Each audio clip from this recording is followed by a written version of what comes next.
बात बोल रहे कि नासिक के व्यंजन, तो नासिक के व्यंजन कहने का मतलब है कि जैसे यहाँ पे बोला जा रहा है ना कि इनका उच्चारण नासिका के साथ क्रमशः कंठ, तालु, मूर्धा, दांत तथा ओष्ठ के स्पर्श से होता है, अतः इन्हें नासिक के व्यंजन कहते हैं। कहने का मतलब कि दोनों हिसाब से मिले। जैसे अब क्रमशः कहने का मतलब है कि अड़ा तो कंठ से बोला जा रहा है, या तो तालु से बोला जा रहा है, ना तो मूर्धा से बोला जा रहा है, ना तो दांत से बोला जा रहा है, माँ तो ओष्ठ से बोला जा रहा है। तो इस प्रकार से बोल रहे क्रमशः, ठीक है। और स्पर्श से होता है, अतः इन्हें नासिक के व्यंजन भी कहते हैं। अब अगला है अंतःस्थ व्यंजन। तो अंतःस्थ व्यंजन कौन है? तो या, रा, ला, वा, ये तीनों मतलब कि चारों को चारों कोची है, ये सब है अंतःस्थ व्यंजन है। उसमें व्यंजन केरा बोल जीते, तो उसमें व्यंजन केरा बोल जा रहे हैं। तो उसमें व्यंजन जिसमें कि जैसे कि एरा में कोची बोला जाए, वर्णों का उच्चारण जैसे स मतलब तलबी स, मूर्धनी स, दंडी स, हा, इन वर्णों का उच्चारण स्थान उच्चारण के साथ प्रश्वास वायु यानी छोड़ने वाली सांस के घर्षण से होता है। इसमें स तो मतलब कि मुंह से एक तरीके से हवा निकल रहे, मतलब तीनों ही प्रकार के कोई भी सा बोली थी तो मुंह से हवा निकाल रहे, जैसे में कि तलाबी सा, मुधानी सा, दंटी सा, तो तीनों में हवा निकाल रहे। और हा में भी तो ऐसे निकल ही रहे हैं। तो इसे घर्षण से भी हो रहे हैं कि हवा के भी घर्षण से हो रहे हैं। तो बोल जा रहे कोची उसमें व्यंजन। हमारी जीव स का उच्चारण करते समय तालु से और सा, और ये वाला सा के मतलब कि तलबी सा, मुधानी सा और डंटी सा, ये सब का करते समय मूर्धा से तथा ये वाला जो सा है, यानी अगर हमारी जीव ये वाला जो सा है का उच्चारण करते समय तालु से और मतलब तलबी सा में और मुधानी सा वाला में, और उच्चारण करते समय मूर्धा से और डंटी सा का उच्चारण करते समय दांतों से घर्षण करती है। इसलिए बोल जाएगा तलबी सा, ठीक है, यानी जीभ से कर के, यानी तालब यानी तालु से करके, मूर्धनी सा यानी स यानी उच्चारण स्थान यानी मूर्धा से करके, इसलिए मूर्धनी सा बोला जाए। और डंटी सा यानी दांत से करल गए, बोलने समय दांत के इस्तेमाल करल गए, इसलिए एरा डंटी सा बोलल जाए, ठीक है। तो इस प्रकार से घर्षण हो गए। अब संयुक्ताक्षर के बात बोले तो संयुक्ताक्षर कहने के मतलब कि दो को मिलाने के बाद ना एगो के निर्माण होवे।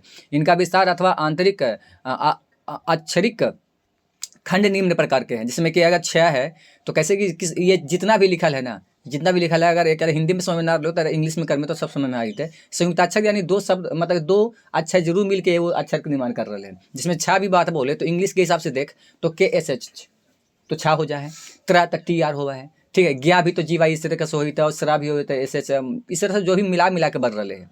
तो यहाँ पे देखिए जिसमें छा तो का में हलांत तो सा में हलांत यानी आ लगा देकर तो छा बन ले। ये जितना भी चारों के चारों है ये अकेले ना बन ले, इसमें आ बन ले तो अकेले बन ले।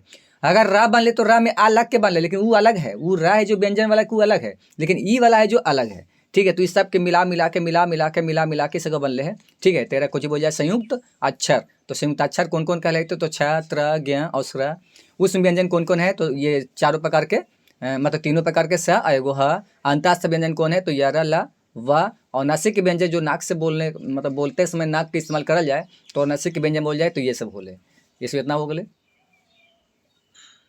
और एक आगे है, अगर हिंदी में ज्ञा का उच्चारण आधा ग और या होता है, इसीलिए इसका विस्तार गा में हलंत, या में हलंत और आ तब हुआ है ज्ञा की तरह भी होने लगा। अब मतलब क्या कर हो रहा है ज्ञा की जगह पर ये एक जगह पर एक इस्तेमाल हुआ, ई वाला ज्ञा के इस्तेमाल हुआ है एक जगह पे, यानी बोलने पर तो ज्ञा ही हुआ है तो एक इस्तेमाल, जैसे ज्ञानी वगैरह तो ज्ञा ही आइले तो एक जगह पर एक इस्तेमाल करल जाए। तो ये क्लियर है इतना। यार हमें हमारे उतना पॉइंट नहीं ढूंढना है, बस हमें नॉर्मल है जो ही वाला देखना है। ये कर कुछ आंसर सीट है, ये भी नहीं पढ़ना है हमारा, जो पढ़ना है बता दिए। हाँ तत्सम तत्व पढ़ना है तो हम बता चुके लिए, बस मेरा बस खाली सिंपल से एक ऑब्जेक्टिव टाइप का में, जिसमें तत्सम हम बताइए जो ऐसा होते हैं ना जो संस्कृत जैसा दिखते और तद्भव में संस्कृत जैसा न दिखते। तत्सम में संस्कृत जैसा दिखते, तद्भव में संस्कृत जैसा न दिखते। जिसमें बात बोले सिंपल से वाला एक बात बोले तो आश्चर्य तो अचरज, तो आश्चर्य वाला बात एकदम बिल्कुल ना शुद्ध रूप में लग रहा है। अक्षत अक्षत तो अक्षत अलग चीज़ है, ये अलग चीज़ है, दोनों का अर्थ दोनों के सेम है, लेकिन ये अलग किस्म से लिखा है, ये अलग किस्म लिखा है। अट्टाटलिका, ठीक है, अट्टाटलिका तो एक है अटारी।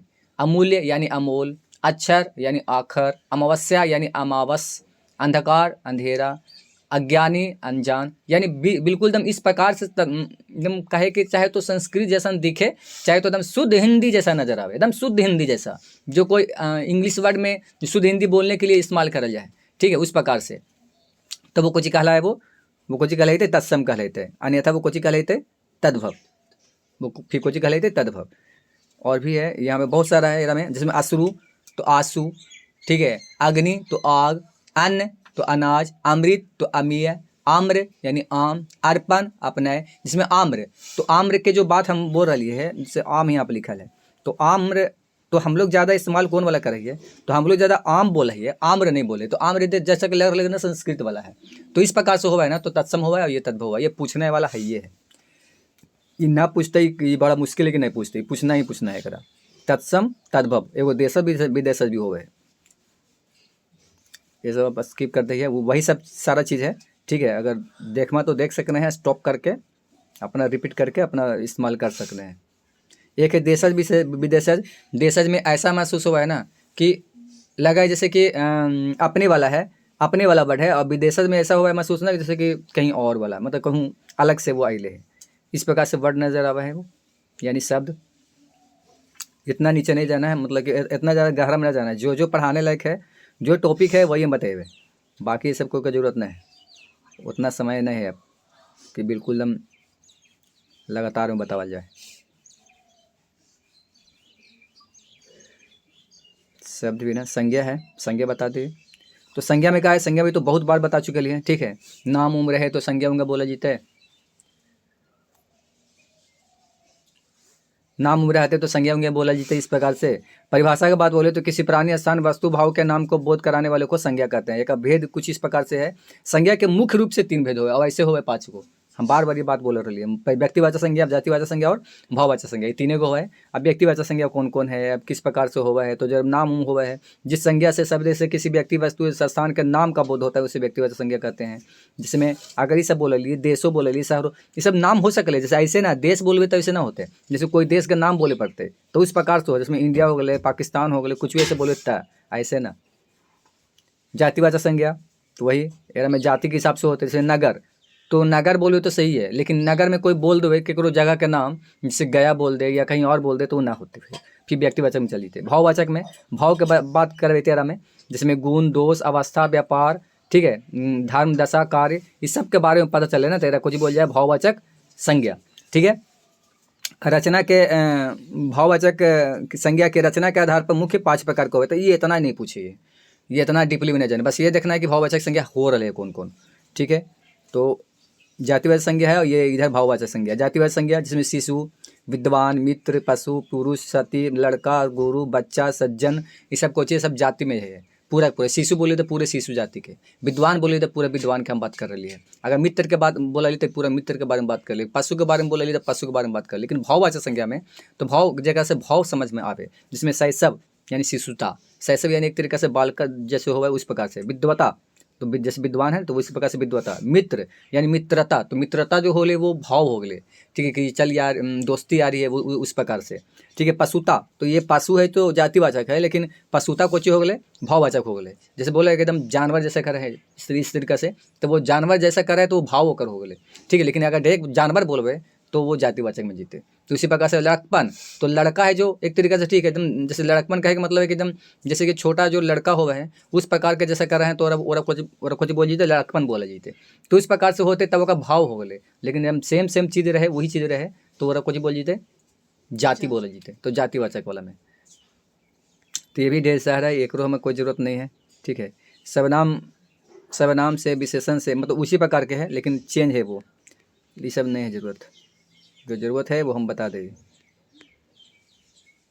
अगला है सर्वनाम। सर्वनाम, ठीक है।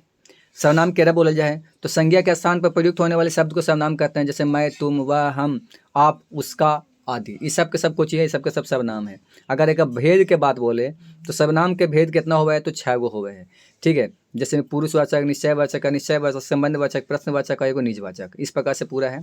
अगर पुरुषवाचक की बात बोले तो 3 प्रकार के भाग में बांटल गए, मतलब 3 भाग में बांटल गए हैं, उत्तम पुरुष, मध्यम पुरुष और अन्य पुरुष। उत्तम पुरुष का मतलब कि मैं और हम उत्तम पुरुष कह लेते, मध्यम पुरुष यानी तुम और आप मध्यम पुरुष कह लेते, अन्य पुरुष यानी वह और वे, ये अन्य पुरुष कह लेते। तो जो सो, उसका, कौन, किससे, स्वयं, स्वतः, तो ये सब हमारा ये ध्यान रहना चाहिए कि सर्वनाम के भेद कितना है, तो 6 गो है, ये पूरा 6 गो हो गए। अब उत्तम पुरुष केकरा बोला जा रहे हैं, अगर हम पूछ देते ऑप्शन में डाल के कि इनमें से उत्तम पुरुष कौन है, अब याद न रहते तो नहीं होते, मैं, हम। मध्यम पुरुष कौन है, तुम, आप। अन्य पुरुष कौन है, तो उत्तम पुरुष जो एक तरीका से बात कर रहे हैं ना, तोरा बोल जाए।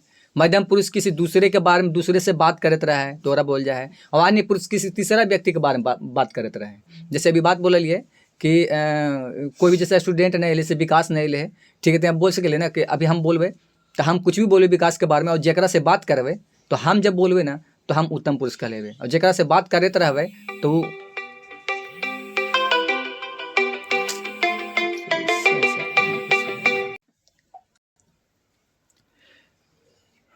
कुछ ही बोले सर्वनाम, तो ये पुरुषवाचक, तो सर्वनाम यानी एक तरीके से पूरा 6 गो हो गए। अगर हम कोई तीसरा व्यक्ति के बारे में जैसे हम बात कर रहे तो हम उत्तम पुरुष कह लेबे, कोई दूसरा आदमी से बात करते हुए तो मध्यम पुरुष, और कोई तीसरा व्यक्ति के बारे में बात करबे तो तीसरा व्यक्ति अन्य पुरुष के, जैसे विकास के बोले तो विकास अन्य पुरुष कह लेते। तो इस प्रकार से ही होते पुरुषवाचक सर्वनाम। फिर उसी प्रकार से उस सबके फिर डिटेल्स में है, जिन सर्वनामों का प्रयोग कहने वाले, सुनने वाले और जिसके विषय में कहा जाए उसके स्थान पर प्रयोग किया जाता है तो उसे पुरुषवाचक सर्वनाम कहते हैं। जैसे भी बोले चलिए, तो पुरुषवाचक सर्वनाम कितने प्रकार के होते हैं, तो ये 3 प्रकार के होते हैं। पुरुषवाचक सर्वनाम कितने प्रकार के होते हैं, तो 3 प्रकार के होते हैं। अभी जैसे बोला लिए उत्तम पुरुष बोलने वाला या लिखने वाले व्यक्ति के लिए इस्तेमाल किया जाता है, जो भी है, जैसे मैं, हम, सब, हम लोग, ये सब अपनों, और हम जब बोले तो अपनों वक्त के बारे में बोल दे। जैसे बोला ली मैं, तो मैं में हम आ रही है, हम तो हम भी बड़े में आ गए, हम सब तो हम सब तो यानी बड़े में निका आदमी को तो बोला, लेकिन ओरा में हम हूँ तो ही है, हम लोग तो ओरा में भी तो हम हुई है। तो इस प्रकार से रहते ना तो हम उत्तम पुरुष। मध्यम पुरुष में दूसरा के बारे में बात हमेशा करते रहते हैं एरा में, जैसे कि तू, तुम, आप लोग, आप सब, यानी एरा में हम नहीं लिए, कोई दूसरे के बारे में बात कर लिए, और हम अपन हटा कर रख लिए। और उसी प्रकार से अन्य पुरुष वाला में कोई दूसरा तीसरा मतलब तीसरा व्यक्ति के बारे में बात कर ले, वे लोग, ये, यह, आप, ये सब के सब हो रहे अन्य पुरुष। ये सब देखने के लिए, ये सब याद करने के लिए कोई ज़रूरत नहीं है। ये सब जरा समझा रहा था कि केकरा कोची बोलल जा रहा है तो ऑटोमेटिक समझ में आई थी कि कोची केकरा बोले जाते हैं। ये सब कुछ याद करने वाला ऐसा नहीं है, ये अपने आप ध्यान में आ जाते। अगला निश्चयवाचक सर्वनाम, जो सर्वनाम निकटस्थ अथवा दूरस्थ व्यक्ति या पदार्थ की ओर निश्चित संकेत करते हैं उन्हें निश्चयवाचक सर्वनाम कहते हैं। ये ना 2 प्रकार के हुए हैं, निकट के वस्तुओं के लिए यह और ये, और दूर के वस्तुओं के लिए वह और वे। अनिश्चयवाचक सर्वनाम, जिस सर्वनाम से किसी ऐसे व्यक्ति का या पदार्थ का बोध होता है, निश्चयवाचक तो बात बोल रही, निश्चयवाचक अनिश्चयवाचक है। तो निश्चयवाचक जो सर्वनाम निकटस्थ और दूरस्थ व्यक्ति या पदार्थ की ओर संकेत करता है, यानी एक तरीके से संकेत इस तरह से कर देते हैं। जैसे निकट की वस्तुओं के लिए यह है, ये इस्तेमाल हुआ है, दूर के लिए वह वे हुआ है। जैसे अभी हमारे हाथ में मोबाइल है तो हम बोल सके कि यह मतलब मोबाइल है। अगर ये मोबाइल हम दूर में रख दी वहाँ पर, तब फिर ऐसा ना बोल सके कि यह मोबाइल है, हमारा अब बोले पड़ते वह मोबाइल है, ऐसे करके। यानी दूर के लिए वह चाहे तो वे, और नज़दीक के लिए यह चाहे तो वे। तो एरा में हो सकले है कि निश्चयवाचक सर्वनाम के हिसाब से पूछ दे कि निकट के लिए किसका इस्तेमाल होगा, यह, ये, वह, ऐसे मतलब निकट के लिए एक ही वेर हम डालते हैं, चाहे तो यह डाले चाहे तो ये डाले, और बाकी 1, 2, 3 गो अलग अलग डाल दे। तो इस प्रकार से हो सकता है निश्चयवाचक सर्वनाम, जिस सर्वनाम से किसी ऐसे व्यक्ति या पदार्थ का बोध होता है जिसके विषय में निश्चित सूचना नहीं मिलती, अनिश्चयवाचक सर्वनाम कहलाता है। जिसमें कुछ, कोई सब मतलब जैसे बोल रही कुछ, कोई, तो अनिश्चयवाचक सर्वनाम केकर का किस तरीके से बोल रही है, का बोल रही है, के बारे में बोल रही है, कुछ पता न चल रहा है। तो इस प्रकार से न पता चल पाते। कोई सर्वनाम का प्रयोग प्राणीवाचक सर्वनाम के लिए होता है, जैसे कि कोई उसे बुला रहा है, अब कौन बुला रहा है पता न है, तो इस प्रकार से अनिश्चयवाचक में हुआ है। तो कुछ की भी बात करल जाए तो सर्वनाम का प्रयोग वस्तु के लिए होता है, जैसे कि पानी में कुछ है, घी में कुछ मिला दिया। यानी कोई का इस्तेमाल कब करल जाए, जब प्राणीवाचक हो, और कुछ का इस्तेमाल कब करल जाए, जब कोई वस्तु के लिए हो। यानी कुछ वस्तु के लिए इस्तेमाल करबे तो कुछ के इस्तेमाल करबे, और प्राणी के लिए इस्तेमाल करबे तो कोई के इस्तेमाल करबे। जैसे हमें कोई उसे बुला रहा है, तेरा में कोई तो व्यक्ति है, कोई तो केकरो बुला रहे है। और अगर कुछ के बात कर लिए, तेरा में पानी में कुछ है, घी में कुछ मिला है, तीसरे में कुछ तरीके से बात कर लिए, तो कुछ बोला ली तो मतलब कि हमें वस्तु के बारे में बात करते लिए, और कोई बात कर ली तो प्राणी के बारे में। अगला है संबंध वाचक सर्वनाम, 2 उपवाक्यों के बीच में प्रयुक्त होकर एक उपवाक्य की संज्ञा या सर्वनाम का संबंध दूसरे वाक्यों के साथ में दर्शाने वाला सर्वनाम संबंधवाचक सर्वनाम कहलाता है। जैसे कि जो, जिसे, जिसका, जिसको। जैसे जो सोएगा सो खोएगा, ठीक है, जिसकी लाठी उसकी भैंस, जो सत्य बोलता है वह नहीं डरता, ठीक है। तो संबंधवाचक यानी दोनों के दोनों एक दूसरे से संबंध है। यार हमें कहा सीधी बात बोला गया, 2 उपवाक्यों के बीच में प्रयुक्त होकर एक उपवाक्य की संज्ञा या सर्वनाम का संबंध बताता है। जैसे हम बात बोला ली, जो सोएगा वो सो खोएगा, मतलब जो सोते वो खोते, यानी कहे के मतलब है जैसा एकरा पर प्रभाव पड़ता है वैसा ही एकरा पर प्रभाव पड़ता है। अगर एक अच्छा कर्म अच्छा है तो फल भी अच्छा है, अगर वो जागते तो पैते, जो जागेगा सो पाएगा, जो सोएगा सो खोएगा। तो इस तरह से एक दूसरे में संबंध है। जिसकी लाठी उसकी भैंस, तो ये दोनों में भी इसी प्रकार से संबंध दर्शा रहे। जो सत्य बोलता है वह नहीं डरता, ये भी दोनों में सत्य है। आई मीन कहने का मतलब कि संबंध है। अब प्रश्नवाचक सर्वनाम में जिस सर्वनाम का प्रयोग प्रश्न पूछने के लिए होता है उसे प्रश्नवाचक सर्वनाम कहते हैं। जैसे कि क्या, किससे, कौन, ये सब प्रश्न के करल जा रहे। जैसे में वहाँ दरवाजे पर कौन खड़ा है, कल तुम किससे बात कर रहे थे, आज तुम्हें क्या चाहिए। तो ये सब जो भी है ना प्रश्न करल जा रहे। कौन, किससे, क्या, कौन, किससे, क्या, ये सब के सब को चाहिए, सब प्रश्न करल जा रहे। तो इसलिए कौन सा सर्वनाम बोल जा रहे, प्रश्नवाचक सर्वनाम। निजवाचक सर्वनाम ऐसे सर्वनाम जिनका प्रयोग वक्ता यानी बोलने वाला हुआ या लेखक स्वयं अपने के लिए करते हैं, निजवाचक कहलाते हैं। यथा आप, मतलब कि यथा आप, अपना, स्वयं, खुद आदि। जैसे मैं अपनी पुस्तक पढ़, जैसे बात कर ली, मैं अपनी पुस्तक पढ़ रहा हूँ, तो निजवाचक के लिए बोले। आप अपने घर कब जा रहे हैं, तो आप अपने घर, तो अपने में भी निजवाचक हो गए। इन वाक्यों में अपनी तथा अपने शब्द निजवाचक सर्वनाम है। यानी दो सब में क्या कर रहे हैं, तो अपने के लिए इस्तेमाल कर रहे हैं। हर एक चीज़ में अपने के लिए इस्तेमाल कर जा रहे हैं। तो रम कुछ हुआ है निजवाचक सर्वनाम। और एकदम सिंपल से रम लिखा है कि यथा, यह लिखा है कि आप, अपना, स्वयं, खुद, ये सब के सब कौन सा सर्वनाम है, निजवाचक सर्वनाम है। तो ये भी अगर ऑब्जेक्टिव में डाल दे कि निजवाचक सर्वनाम मेरा में कौन है, तो इस प्रकार से हम निकाल सके लिए। ठीक है। ओकर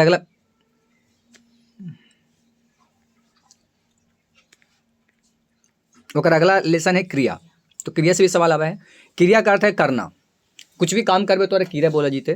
क्रिया के बिना कोई वाक्य पूर्ण नहीं होता है। किसी वाक्य में कर्ता, कर्म तथा काल की जानकारी भी क्रिया पद के माध्यम से ही होती है। हिंदी भाषा की जननी संस्कृत है तथा संस्कृत में क्रिया रूप को धातु कहते हैं, जो कि हम तुम लोग को पढ़ा चुके लिए। वो धातु बोला है लिए उस प्रकार से धातु जैसा।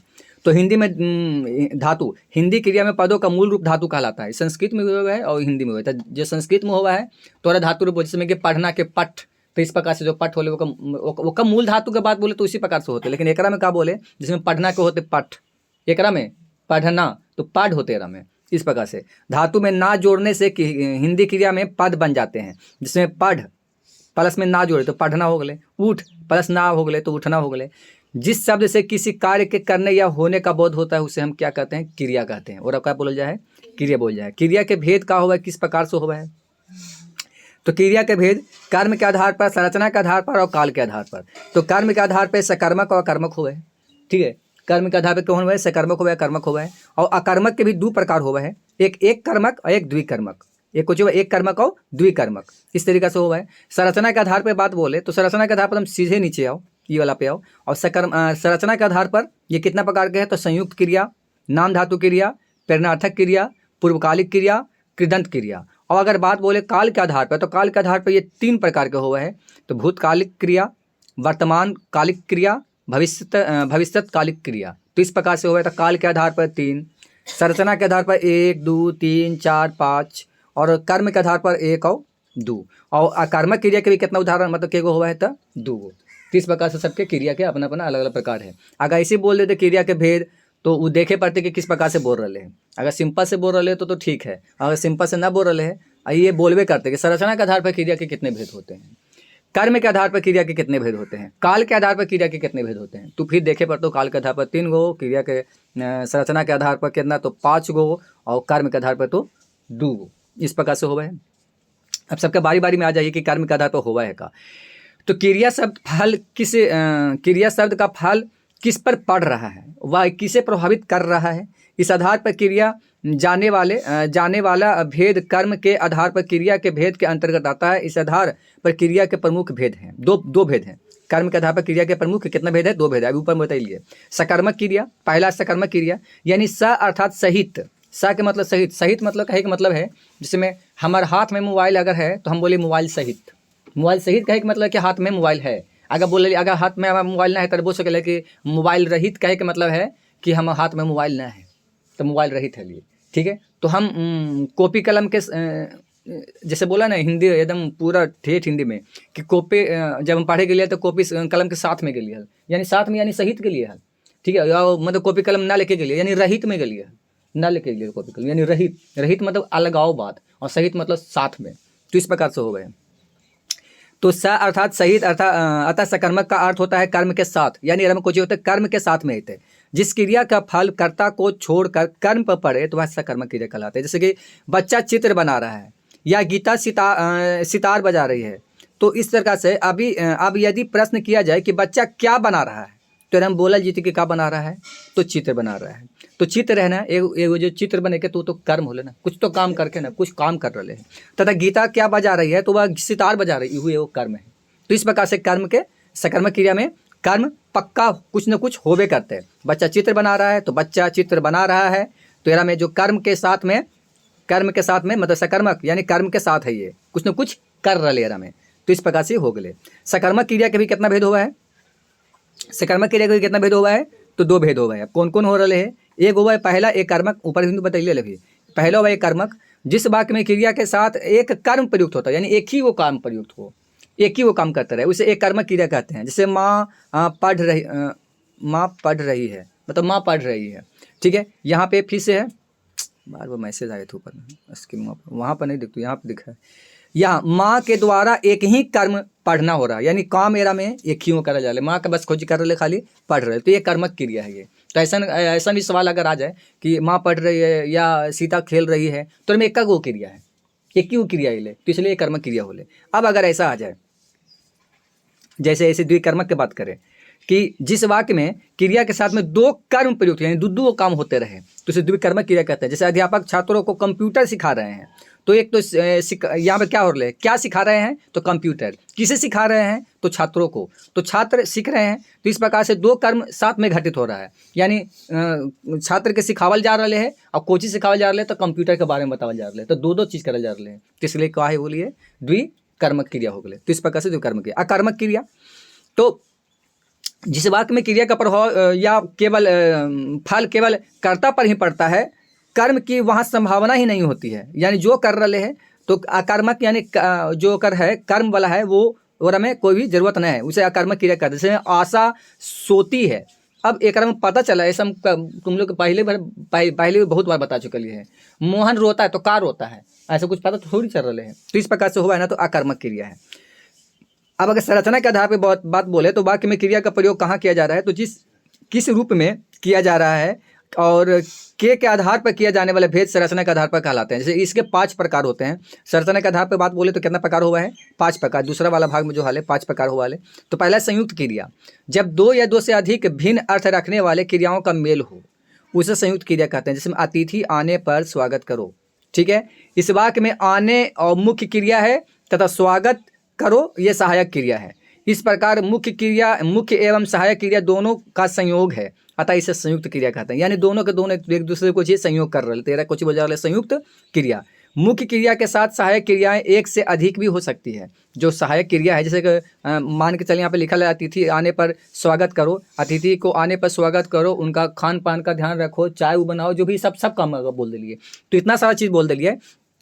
तो एरा में मूल रूप से 2-3 प्रकार हो रहे हैं, इसलिए यहाँ पर बात बोला गया है कि मुख्य क्रिया के साथ में सहायक क्रिया एक से अधिक भी हो सकती है, तो एरा में और भी ज़्यादा हो सकते हैं। अगला नाम धातु क्रिया, तो संज्ञा सर्वनाम विशेषण शब्द जब क्रिया के धातु की तरफ प्रयुक्त होते हैं तो उसे नाम धातु क्रिया कहते हैं, यानी उन्हें नाम धातु क्रिया कहते हैं। इन नाम धातु शब्दों में जब प्रत्यय लगाकर क्रिया का निर्माण किया जाता है तो वह शब्द नाम धातु क्रिया कहलाते हैं। जैसे कि हाथ, ये संज्ञा है, हथिया ये नाम धातु है, हथियाना यानी क्रिया है ये, ठीक है। तो इस प्रकार से है, जैसे नरेश ने सुरेश का कमरा हथिया लिया। अब ये यहाँ पे कुछ अपना, जैसे स्वयं एक तरीके से सर्वनाम है, अपना ये नाम धातु भी है, और अपनाना ये कुछ एक तरीका से हो गए क्रिया हो गए। तो ये वाला चेंज हो ले तो वैसा ही रह गए, लेकिन कोई में चेंज हो जाए। विनीत सुनीता के विवाह की जिम्मेदारी को अपना चुका है, ऐसा कुछ है। प्रेरणार्थक क्रिया, तो ये नाम धातु से क्रिया है। प्रेरणार्थक क्रिया जब कर्ता स्वयं कार्य का संपादन ना करके किसी दूसरे से करवाने के लिए बोले, जैसे मेरा नोट्स बना दो, ऐसा कुछ करके तो दूसरा से काम करवा रहे हैं। जैसे सरपंच ने गांव में तालाब बनवाया। अब जैसे सरपंच ने गांव में क्या बनाया, तालाब बनाया थोड़ी बनवाया, तो बनवाया यानी कहीं दूसरों से बन मिल के। तो इस प्रकार से हम बात करें, इसमें सरपंच ने स्वयं कार्य नहीं किया बल्कि अन्य लोगों को प्रेरित किया, और प्रेरित क्या कहे मतलब कि दूसरों को बनाने के लिए दिया, ये ना करके खुद से ना करके, तो कोची कहा लेते प्रेरणार्थक क्रिया कह लेते। उसी प्रकार से पूर्वकालिक क्रिया, जब किसी वाक्य में 2 क्रियाएं प्रयुक्त होती है और उनमें से एक क्रिया दूसरी क्रिया से पहले संपन्न हुई है, तो पहले संपन्न होने वाली क्रिया पूर्वकालिक क्रिया कहलाती है। जैसे मान के चल इन क्रियाओं में लिंग, वचन, पुरुष, काल आदि का कोई प्रभाव नहीं पड़ता है। ये अवयव तथा क्रिया के विशेषण के रूप में प्रयुक्त होते हैं। जैसे मान के चल यहाँ पे मूल धातु में कर लगाने से सामान्य क्रिया को पूर्वकालिक क्रिया का रूप दिया जा सकता है। बलवीर खेलकर पढ़ने बैठेगा, बलवीर खेलकर पढ़ने बैठेगा, वह पढ़कर क्या करेगा, सो गया। तो एक में इसी प्रकार से काम हो रहा है। इन वाक्यों में खेल कर यानी खेल मूल धातु है और कर एवं पढ़कर यानी एरा में जैसे खेल है जो मूल धातु है और कर है जो लग गए। एरा में पढ़कर तो पाठ है जो मूल धातु है और कर लग गए तो पूर्वकालिक क्रिया कहलाएगी। इस प्रकार से कुछ होते तो पूर्वकालिक क्रिया कहलाते। फिर से जैसे आप ध्यान दे दे कि एरा में का कहा जा रहा है, एरा में ये कहा जा रहा है, एरा में ये कहा जा रहा है कि एरा में खास एकदम साफ साफ लिखा है बालवीर खेल कर पढ़ने बैठेगा। तो मूल धातु में कर लगाने से सामान्य क्रिया को पूर्वकालिक क्रिया के रूप में दिया जा सकता है। यहाँ पर ध्यान दें कुछ लगल है, कर लगल है, कुछ लगल ये कर यानी मूल धातु कह रहा बोल जाए। अभी तो हम बोले लिए थोड़ा देर पहले मूल रूप से होगा नहीं बोल, जिसमें खेल जैसे होगा खेलना, तो खेलना में ना हटा दे तो खेल हो गलो, तो खेल है जो मूल धातु है। जिसमें हंसना तो हंसना में ना है जो हटा दे तो जो हंस हो गए वो मूल धातु हो गए। तो अगर मैं अगर कर लगा दें ना तो कर लगाने से सामान्य क्रिया को पूर्वकालिक क्रिया का रूप दिया जा सकता है। सामान्य क्रिया को पूर्वकालिक क्रिया का रूप दिया जा सकता है। जिसमें बालवीर खेल कर पढ़ने बैठेगा तो कर लग गए ना, पढ़ कर सो गया तो कर लग गए ना, दोनों में। तो इसी प्रकार से एरम बोल रहे हैं। तो ये हो गए पूरा। इस प्रकार से पुलिस के आते ही दूसरा अगले का पूर्वकालिक क्रिया, हाँ दूसरा चीज़ है कर वाला हो गया। अच्छा एरम दूसरा है पूर्वकालिक क्रिया का एक रूप तत्कालिक क्रिया भी होता है। यानी दूसरा रूप में का बोल जा सके तत्कालिक क्रिया भी बोल जा सकती है। तो आओ कोची है इसमें एक क्रिया के समाप्त होते ही तत्काल दूसरी क्रिया घटित होती है। तत्काल दूसरी क्रिया घटित होती है। जिसमें धातु प्लस ते इस क्रिया पद का निर्माण होता है। जैसे कि पुलिस के आते ही चोर भाग गया। एरा में क्या हो रहा है फिर से समझे। पूर्वकालिक क्रिया का एक रूप तत्कालिक क्रिया भी होता है। इसमें एक क्रिया के समाप्त होते ही तत्काल तुरंत दूसरी क्रिया का घटित होना संभव है। और धातु में प्लस में ते से इस क्रिया का पद का निर्माण होता है। यानी धातु में अगर ते जुट के लेना तो एक तरीके से का कह लेते तो पूर्वकालिक क्रिया के उदाहरण और में होवे लगते हैं। जिसमें पुलिस के आते तो ते लग गए ही चोर भाग गया। इसमें आते ही तत्कालिक क्रिया, आते ही कुछ ये तत्कालिक क्रिया है। और आते में जो ते है ना, इसमें आना तो आना में ना हटेवे, तो आना में अगर ना हटेवे तो आ जो होते हैं ना वो मूल धातु होते। और हम लगा दिली कुछ ते तो हो गए आते। ठीक है, तो हम तुरंत ही काम होले है कि इसमें आते ही तत्कालिक क्रिया होते हैं। पुलिस का आते ही चोर भाग गया, जैसे ही आइले जैसे ही चोर भाग ले तो तुरंत काम हो रहा है। इसलिए कुछ बोल जा रहे पूर्वकालिक क्रिया और तत्कालिक क्रिया भी बोला जाए। समझ आ रही है। पूर्वकालिक क्रिया में का नजर आवा है हमारा तो ते वगैरह नजर आए। और में का नजर आ रहा है कर नजर आ रहा है ऊपरला वाला में जो बताइए है। अब ओकर आगे है कृदंत क्रिया। तो कृदंत क्रिया शब्दों में जोड़ने वाले प्रत्यय कृत्य प्रत्यय कहलाते हैं तथा कृत्य प्रत्यय के योग से बने शब्द को कृदंत कहलाते हैं। क्रिया शब्दों के अंत में प्रत्यय योग से बने कृदंत क्रिया कहलाती है। जैसे में कि क्रिया तो चल, लिख। अब कृदंत क्रिया चल से हो गए चलना, चल से हो गए चलता, चल से हो गए चलकर, तो ये सब कृदंत क्रिया है। लिख तो लिखना भी हो गए तो कृदंत क्रिया हो गए। लिखता कृदंत क्रिया हो गई। लिख कर कृदंत क्रिया हो। यानी कृदंत क्रिया शब्दों से जोड़ने वाले प्रत्यय कृत प्रत्यय कहलाते हैं तथा कृत प्रत्ययों के योग से बने शब्द को कृदंत कहलाते हैं। यानी एक और शब्दों के अंत में प्रत्यय योग से बनी कृदंत क्रिया इस प्रकार से कहा लेता है। यानी कृदंत क्रिया जब इस प्रकार से लग गए, इसमें चल तो चलना, चलता, चलकर, इस प्रकार से कोई भी हो गया तो ये कृदंत क्रिया है। लेकिन ये अगर इस प्रकार से हो गए तो चल तो एक तरीके से क्रिया भी है और एक तरीका से क्रिया तो है, क्रिया के रूप तो है ही है यार, मूल धातु भी बोल सकलिए है। जिसमें चलना तो मैं ना हट गए रमना, तो इसी प्रकार से वो कर पूरा हो गया। अब है काल के आधार पर तो जिस काल में क्रिया संपन्न होती है उसके अनुसार क्रिया के 3 भेद होते हैं। भूतकालिक क्रिया, वर्तमानकालिक क्रिया और भविष्यकालिक क्रिया। तो क्रिया का वह रूप जिसके द्वारा बीते समय में कार्य संपन्न होने का बोध होता है भूतकालिक क्रिया कहलाता है। जैसे वह विदेश चला गया, उसने बहुत मधुर गीत गाया, तो ये सब जो भी है ये हो चुकले है। वह विदेश चला गया, वो जा चुकले। उसने बहुत मधुर गीत गाया, वो गीत गा चुकले है। अब वो गा न रहे गा चुकले, तो भूतकालिक क्रिया हो गई, पहले बीता हुआ समय हो गई है। वर्तमानकालिक क्रिया जो तुरंत होते रहे। क्रिया का वह रूप जिससे वर्तमान समय में कार्य संपन्न होने का बोध होता है वर्तमानकालिक क्रिया कहलाता है। जिसमें कि गीता हॉकी खेल रही है तो अभी वो खेल रहे है, खेल के खत्म ना करके खेल रहे है। वो विमल पुस्तक पढ़ रहा है तो विमल यानी पुस्तक पढ़ रहे है, अभी भी पढ़ ही रहे है। वो छोड़ के नहीं पढ़ने के लिए। और एक अगला भविष्यकालिक क्रिया, क्रिया का वह रूप जिसके द्वारा आने वाले समय में कार्य के संपन्न होने का बोध हो, भविष्यकालिक क्रिया कहलाता है। जैसे कि गार्गी छुट्टियों में कश्मीर जाएगी, यानी ये अभी समय हो लेना है, आने वाला समय है, और आने वाले समय के लिए कहा हुआ है भविष्यकालिक क्रिया कहल जाए। क्रिया के जितना भी प्रकार है एकदम विस्तार में हम पूरा बता चुके लिए। अब एक अगला है विशेषण। विशेषण का है संज्ञा या सर्वनाम की विशेषता बताने वाले शब्द को विशेषण कहते हैं। विशेषण के प्रयोग से व्यक्ति वस्तु यथार्थ स्वरूप को प्रकट होता है, साथ ही साथ प्रभावशाली भी बढ़ जाती है।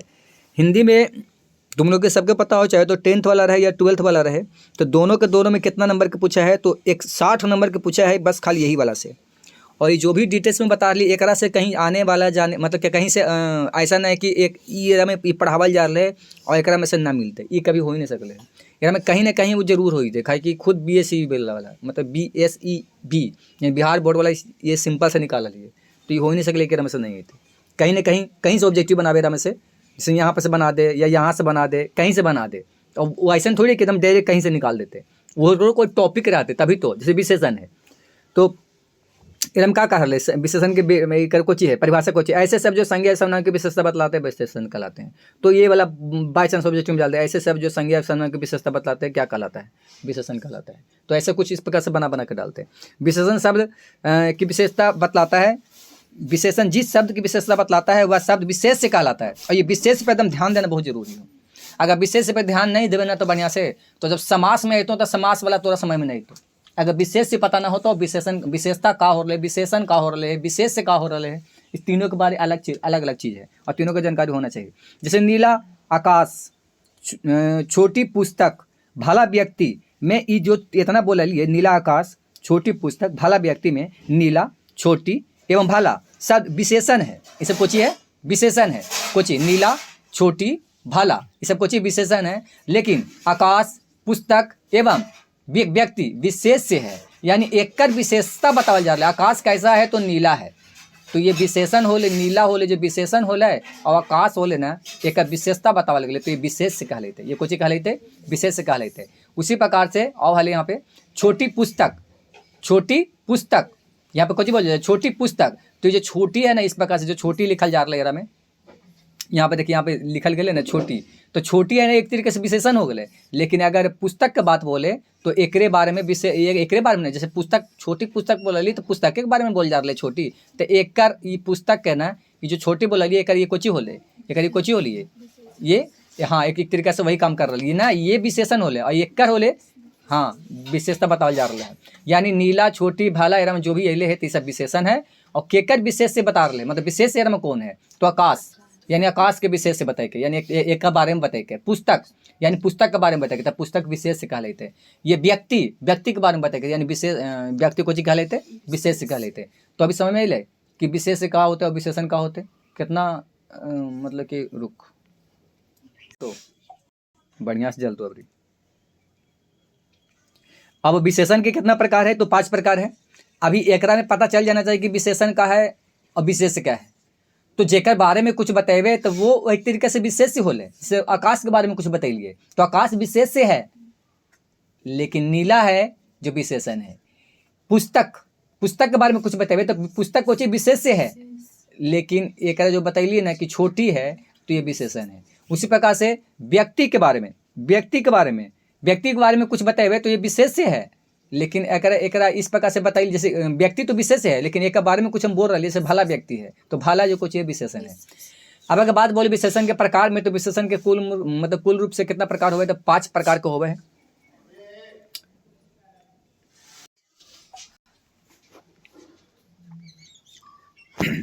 अगला है विशेषण। तो विशेषण कितना प्रकार ही है अभी पता चलेगा। विशेषण के पढ़ाने से पहले और मैं विशेषण और विशेष से, तो अब समझ में आ जाना चाहिए कि विशेषण और विशेष से क्या है जेकर ओकरा में बताते अब किस प्रकार से बतावल जा रहा है।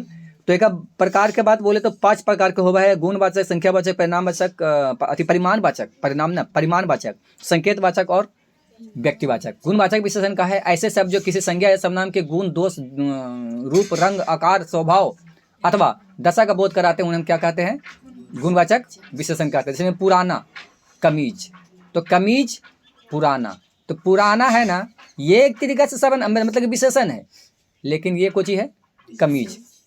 काला कुत्ता, तो एरा में विशेष से कौन है विशेषण कौन है बता रहे, विशेष से कौन है विशेषण कौन है?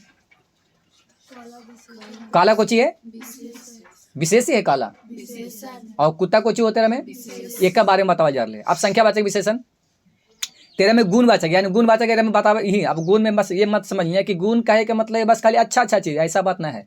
गुण कहने का मतलब है कि कैसा है, किस रूप का है, कैसा स्वभाव है, किस इस प्रकार से। भाव वाला तो ना लिखा है, कह रहा में भाव वाला तो है ये नहीं, अच्छा आई तो एरा में, तो इस प्रकार से पता चले हमारा। जैसे संख्यावाचक विशेषण एरा में तो संख्या के बारे में बात करते रहे तो संख्यावाचक विशेषण कहलाए, संख्या के पक्का एरा में बात करते हैं। ऐसे शब्द जो किसी संज्ञा सर्वनाम के निश्चित अनिश्चित संख्या का क्रम या गणना का बोध होता है वे संख्यावाचक विशेषण कहलाते हैं। जैसे ये दो प्रकार के होते हैं, जिसमें कि निश्चित संख्या वाचक, और जैसे कि एक, दूसरा, तीनों, चौगुना आदि, और दूसरा में कुछ अनिश्चित संख्यावाचक जिसमें कई, कुछ, बहुत, सब। जैसे ढेर सारा आदमी व्यक्ति, मतलब कहीं पे मेला में बहुत सारा व्यक्ति है, तो हम ऐसे ना बोल सकले कि 4 किलो व्यक्ति है या 200 टन व्यक्ति है, वैसे ना बोल सकलिए। हाँ बोल सकलिए कि बहुत सारे व्यक्ति थे, ऐसा कुछ।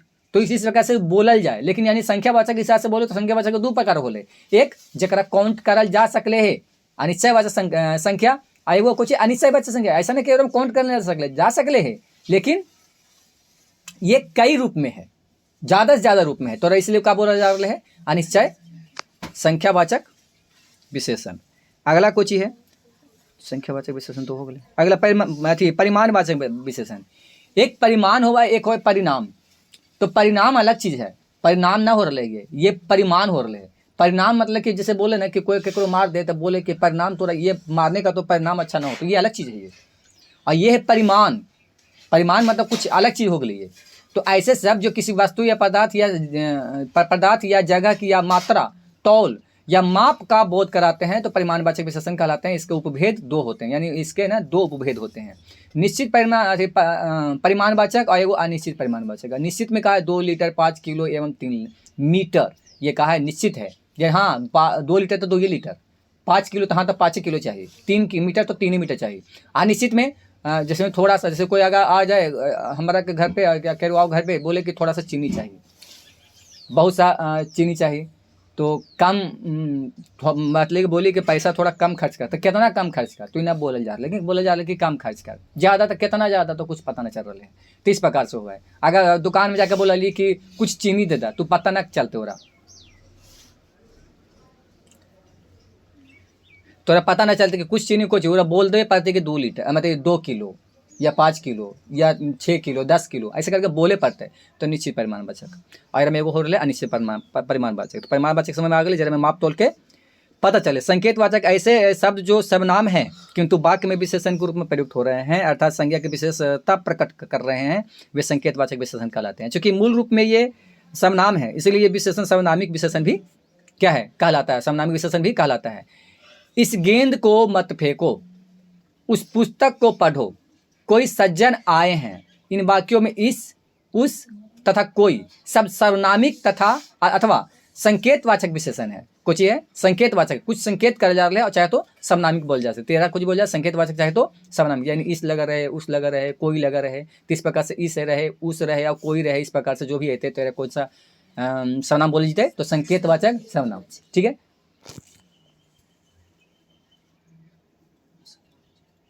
तो संकेतवाचक सर्वनाम बोला जीते। अगला है व्यक्तिवाचक। तो व्यक्तिवाचक ऐसे शब्द जो मूल रूप से व्यक्तिवाचक संज्ञा है किंतु वाक्य में विशेषण का कार्य कर रहे हैं, उन्हें व्यक्तिवाचक विशेषण कहते हैं। यद्यपि स्वयं संज्ञा शब्द है किंतु वाक्य में अन्य शब्द की ही विशेषता बता रहे हैं। बनारसी साड़ी, कश्मीरी सेब, बीकानेरी भुजिया आदि इनमें बनारसी, कश्मीरी एवं बीकानेरी ऐसे ही संज्ञा शब्द है जो यहाँ विशेषण के रूप में क्या हो रहे हैं प्रयुक्त हो रहे हैं। यानी साड़ी तो चाहिए लेकिन कैसा चाहिए बनारसी, सेब चाहिए तो कश्मीरी, भुजिया चाहिए तो कैसा बीकानेरी। एकदम साफ साफ बोल जा रहा है व्यक्तिवाचक विशेषण में ऐसे शब्द जो मूल रूप से व्यक्तिवाचक संज्ञा है किंतु वाक्य में विशेषण का कार्य कर रहे हैं, उन्हें व्यक्तिवाचक विशेषण कहलाता है। जैसे बनारसी साड़ी, कश्मीरी, अभी सीधा सीधा मन ना उतना हमारा ध्यान नहीं रखना, व्यक्ति वाला गल है ना, व्यक्ति लगल है ना, व्यक्ति अगर में लगल है ना व्यक्ति, तो व्यक्ति में जब हुआ है तो कब कब कुछ में अगर नाम आ जाए तो व्यक्तिवाचक बोला लिए। तेरा में ना आयल है बनारस, इहू नाम आ गए, कश्मीर इहू नाम आ गए, और बीकानेरी तो ये भी नाम आ गए, तो हाँ हो गए व्यक्तिवाचक। जो भी इस तरह का समझ ले बोरा वैसे अगर ना समझ में आ रहे तो। प्रविशेषण क्या है? ऐसे सब जो विशेषण की विशेषता बतलाते हैं उसे प्रविशेषण कहते हैं, यानी विशेषण के भी विशेषता बतलावे। वह बहुत परिश्रमी है, शीला अति विनम्र लड़की है। इन दोनों वाक्यों में परिश्रमी और विनम्र विशेषण तथा बहुत व अति मतलब कि तथा बहुत तथा व बहुत और अति मतलब बहुत और अति को चाहिए प्रविशेषण है। फिर से समझ लिए, ऐसे सब जो विशेषण की विशेषता बतलाता है उसे प्रविशेषण कहते हैं। वह बहुत परिश्रमी है, वह बहुत परिश्रमी है। एरा में आप देखिए कुछ आ रहे बहुत आ रहे वो परिश्रमी आ रहे। शीला अति विनम्र लड़की है, ये शीला छोड़ दे लड़की छोड़ दे, ये अति और विनम्र समझ। तो ये आप देखें यहाँ से यहाँ ई वाला या इन से लिख के यहाँ तक है तक लिखा ले रहा दोनों समझिए। इन दोनों वाक्यों में परिश्रमी यानी जो अगले एरा में ई वाला परिश्रमी तथा विनम्र ये जो अगले एकरा में विशेषण है, ये कुछ है यानी परिश्रमी है और विनम्र है जो कुछ है विशेषण है। लेकिन जो लगले नैरा में बहुत और लगले नैरा में अति ये दोनों कुछ है प्रविशेषण है, ये दोनों कुछ है प्रविशेषण। आप समझ में आ गए कि प्रविशेषण का हो गए। वह जैसे आगे बात बोली जैसे परिश्रमी है ना कि मोहन, जैसे यहाँ पे कुछ और रहता है मोहन बहुत परिश्रमी है, मोहन बहुत परिश्रमी है। तो एक में फिर से अतल बहुत, तो बहुत आइले परिश्रमी आइले, तो परिश्रमी जो होले जो कुछ होले तो एक तो ये तो एक तरीका से कहा होले कि विशेषण हो गए। कैसा है तो विशेषण होगा बता दिल कहने कि परिश्रमी है। लेकिन ओकरा में बात जब लगी चल के बहुत, अरे परिश्रमी तो है लेकिन बहुत परिश्रमी है तो ओकर वो प्रविशेषण हो गए। कुछ कहले तो वो प्रविशेषण। तो इस लाइन में अगर हम पूरा दे दिए कि बता रहे हम प्रविशेषण कौन है, तो हम बहुत परिश्रमी है या वह बहुत परिश्रमी है, तो में जो बहुत है ना वो प्रविशेषण है और परिश्रमी है ना वो विशेषण है। तेरा में अति है ना जो प्रविशेषण है और विनम्र जो है वो कुछ है विशेषण। विशेषण की रचना कुछ शब्द मूल रूप में विशेषण ही होते हैं, किंतु कुछ संज्ञा सर्वनाम क्रिया या अवयव शब्दों के साथ में प्रत्यय जोड़कर विशेषण बनाए जाते हैं। अभी हम उपसर्ग और प्रत्यय के बारे में पिछला क्लास में भी बहुत बार बता लिए है, बहुत अच्छा से समझ लिया तुमने के विशेषण के बारे में प्रत्यय के बारे में। कुछ शब्द मूल रूप से विशेषण ही होते हैं, कुछ संज्ञा सर्वनाम क्रिया ये सब के मिलाकर प्रत्यय जोड़ कर बनाए जाते हैं। जैसे कोई तो होगा डायरेक्ट और कोई डायरेक्ट ना होवे। संज्ञा प्लस प्रत्यय अगर जोड़ देवे, संज्ञा में अगर लास्ट में प्रत्यय तो लास्ट में ही जुटा है, तो संज्ञा में अगर प्रत्यय जोड़ देवे तो कुछ कह लेते वो विशेषण कह लेते। अब देख ले वैसा कुछ एग्जाम्पल में, जैसे में रंग में अगर इन जोड़ दिली तो हो गई रंगीन, तो इन है ना जो प्रत्यय है। राष्ट्र में अगर ईया जोड़ दिली तो हो गई राष्ट्रीय, तो ईया जो है ना वो प्रत्यय है। स्वर्ण में जोड़ दिली इम तो हो गए स्वर्णिम, तो इम है ना जो प्रत्यय है। बनारस में अगर ई जोड़ दी तो हो गए बनारसी, तो ई है ना जो प्रत्यय है। उसी प्रकार से जयपुर में अगर जोड़ दिली ईया तो हो गए जयपुरिया, तो एरा में ईया जो है ना वो प्रत्यय है। प्रत्यय हमेशा लास्ट में लगा है, शब्दों के लास्ट में लगा है, वो कोची काला है वो प्रत्यय काला। तो ये सब कोची है, ये सब कोची है प्रत्यय है। अब सब नाम से भी विशेषण, जैसे मान के चल मैं में अगर एरा हो गए तो हो गए मेरा, तुम में अगर हारा हो गए तो हो गए तुम्हारा, ये सब नाम से विशेषण हो रहे हैं। क्रिया से विशेषण कैसे होता है, तो बंधन से अगर ये जोड़ दिली तो हो गए बंधनीय, लूट से अगर एरा जुड़ गए तो हो गए लुटेरा, झगड़ से हो गए अगर आलू जुड़ गए तो हो गए कुछ झगड़ आलू। तो इस प्रकार से हो गए एकरों में, और अवयव के विशेषण भी हुआ है। तो इस प्रकार से हो रहे है कि जैसे बाहर में जुड़ गए ई तो हो गए बाहरी, पीछे में जुड़ गए ला तो हो गए पिछला।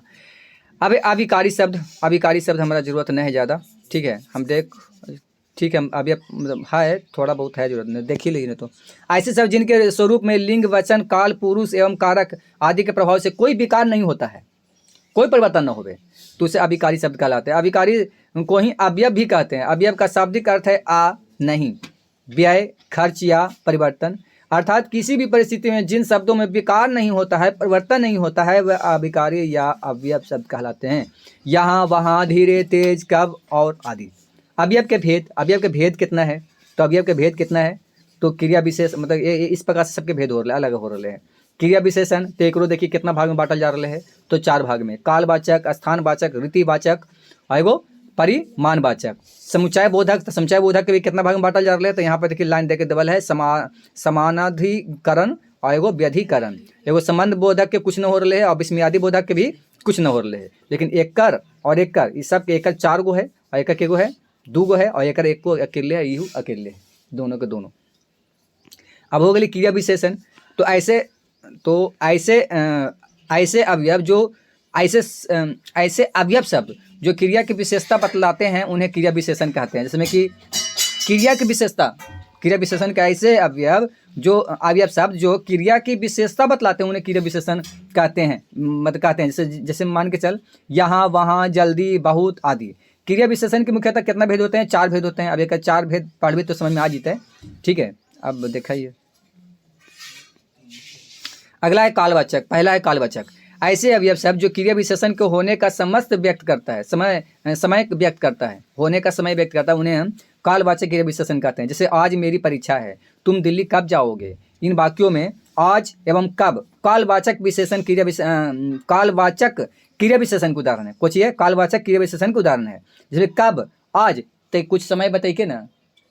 काल से का होगा है, काल से हमारा मतलब का होगा है, काल से हम समय के ही बोध होगा है। तो बताइए कि आज, तो समय बताइए। बोल के कब, क्योंकि तो समय पूछ रहे, बताओ कब, जी में तो कब, जी में। तो इस प्रकार से। तथा अन्य उदाहरण भी है, कल, जब, प्रतिदिन, प्रायः, अभी, अभी, लगातार, अब, तब, पहले, अब, बाद में, तुरंत, प्रातः आदि। ये सब है, सब के सब समय ही के बात कर रहे। तो ये हो गए कालवाचक। ठीक है। एक अगला में कुछ स्थानवाचक। तो स्थानवाचक कहने का मतलब स्थान लगल है। तो ऐसे अवयव सब जिनमें क्रिया के घटित होने का कोई स्थान का ज्ञान प्राप्त होता है उन्हें स्थानवाचक विशेषण कहते हैं। यहाँ, वहाँ, वहीं, कहीं, ऊपर, नीचे, बाएं, पास, दूर, अंदर, बाहर, सामने, निकट, ये सब कहीं ना कहीं कोई ना कोई जगह के बारे में बात कर रहे हैं। तो ये कुछ स्थानवाचक। इसमें कि खेल का मैदान विद्यालय के पास स्थित है, रमेश यहाँ रहता है। तो यहाँ वाला कोई जगह पर नाम बताइए। खेल का मैदान विद्यालय के पास स्थित है, तो विद्यालय के पास, तो विद्यालय भी तो कोई जगह हो गए, मैदान भी तो कोई जगह हो गए। इस वजह से बात करते क्या बोले, स्थान की बात करते हैं। रीतिवाचक। तो रीतिवाचक में रीति की समझ में ऐसे अवयव शब्द जो क्रिया के विधि या रीति को व्यक्त करता है, रीतिवाचक क्रिया विशेषण कहलाता है। इनमें क्रिया के निश्चय, अनिश्चय, स्वीकार, कारण, निषेध मतलब ना के हिसाब से बोले, अर्थ आदि अर्थ प्रकट होते हैं। जैसे तुम बहुत धीरे धीरे चलते हो, जरा तेज कदम चलाओ, झटपट पहुंचना है। इसमें धीरे धीरे, झटपट, तेज, ये रीतिवाचक क्रिया विशेषण है। कैसा है? रीतिवाचक क्रिया विशेषण। रीतिवाचक क्रिया विशेषण ऐसे भी समझ सकलिए है कि जैसे बोला है ना कि सदियों के रीति रिवाज है हम लोग के, ये चलते आ रहे हैं। तो कुछ इस प्रकार से हम याद भी कर सकलिए कि तुम बहुत धीरे धीरे चलते हो, मतलब कि तोर ना चले के ना जो स्पीड होना वो ठीक नहीं, वो धीरे धीरे बहुत चला है। एक तरीका से एक नियम ही है कि धीरे धीरे चला ही। इस प्रकार से जरा कदम तेज चलाओ, झटपट पहुंचना है, तो झटपट पहुंचने के लिए बात कर लेते हैं। भी कह ले जरा जल्दी जल्दी काम करो। तो इस प्रकार से परिमाणवाचक अवयव जो भी है, ऐसे अवयव शब्द जो क्रिया के अधिकता, न्यूनता आदि परिमाण का बोध कराते हो उन्हें परिमाणवाचक क्रिया विशेषण कहते हैं। जैसे थोड़ा थोड़ा, जितना, उतना, अधिक, कम, कुछ इत्यादि। वह उतना ही भार उठा पाएगा जितना चाहो ले लो। नदी में पानी अधिक बह रहा है, का दिक्कत क्या है तुम लोग के?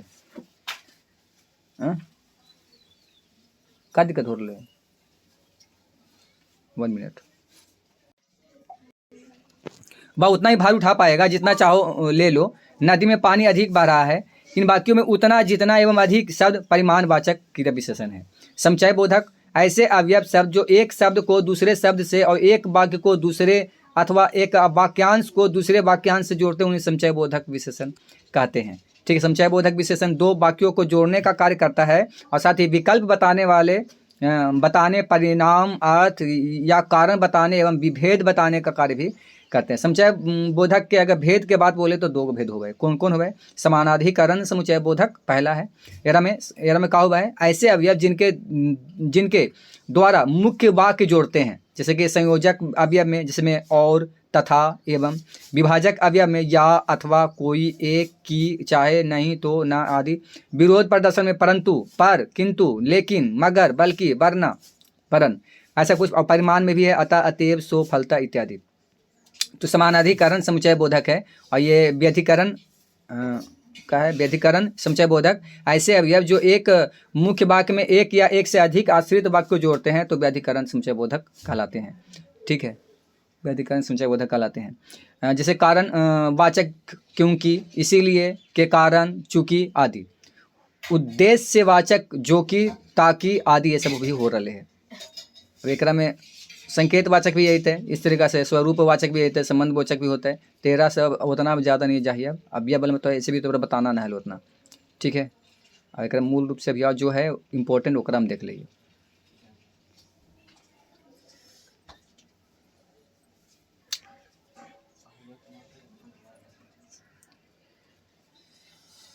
पद परिचय नहीं जरूरत है हमरा, ये वाला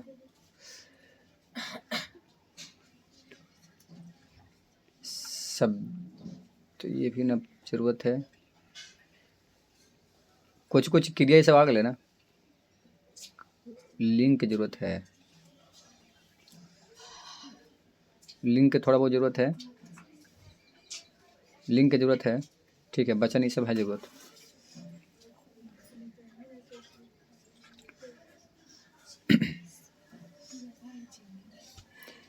लिंग, तो लिंग शब्द का अर्थ होता है चिन्ह या पहचान। व्याकरण के अंतर्गत लिंग उसे कहते हैं जिसके द्वारा किसी विकारी शब्द के स्त्री या पुरुष जाति का बोध होने का बोध होता है।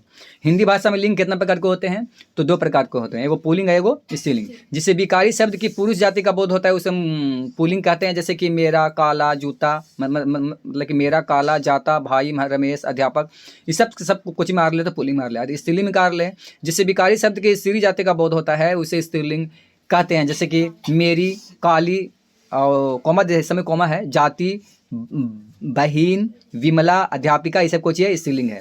लिंग की पहचान के लिए, लिंग की पहचान शब्दों के लिए शब्दों के व्यवहार से होती है। कुछ शब्द सदा पुल्लिंग रहते हैं तो कुछ शब्द सदैव कुछ रहते हैं तो स्त्रीलिंग रहते हैं। अब जैसे कि हम देख लिए,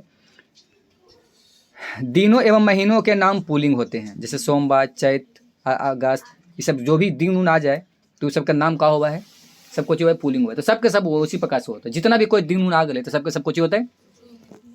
पर्वतों एवं पेड़ों के नाम को पुल्लिंग कहते हैं, जैसे हिमालय, अरावली, बबूल, नीम, आम इत्यादि। ये सब अपना स्टॉप कर करके थोड़ा देख लिए, थोड़ा ध्यान दे दिए हैं कि कौन कौन पुल्लिंग हो रहे। ये टॉपिक को याद रहता हो ना तो ये वाला ये इतना वो सब याद करने का जरूरत ना पड़ती। और स्त्रीलिंग पुल्लिंग तो पूछना ही पूछना है।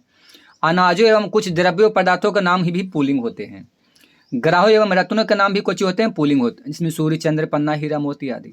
अंगों का नाम, देवताओं का नाम पुल्लिंग होते हैं, जैसे अंग के नाम और देवता का नाम पुल्लिंग होते हैं। कान, हाथ, सिर, इंद्र, वरुण, पैर। यार ऐसी याद रख सकली है कि भगवान भी तो हम ही लोग के बने के है ना, भगवान भी हम ही लोग के बने के है, तो भगवान भी हम ही लोग के बने के, जैसे कान हाथ सब हम लोग भगवान के द्वारा देने से भगवान भी पुल्लिंग है तो हाथ कान ही से बना ले बहुत पुल्लिंग है। तो इस प्रकार से याद रख सकली हो रहा।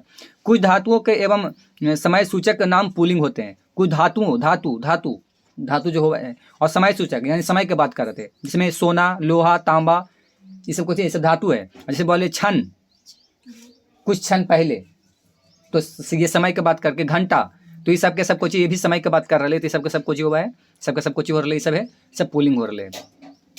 भाषाओं एवं लिपियों का नाम को स्त्रीलिंग कहते हैं, जिसमें हिंदी, उर्दू, जापानी, देवनागरी, अरबी, गुरुमुखी, पंजाबी, ये सब टाइप अगर याद रहते ना, ये सब इस प्रकार से याद रहते ना तो स्त्रीलिंग पुल्लिंग ना घबराते, ये सब अगर याद रहते थे फटाफट पता चलते। और एक बात वो हम वो वाला नियम बता ही दिए है स्त्रीलिंग पुल्लिंग पता करने के लिए, ओकरो से पता चल जीते।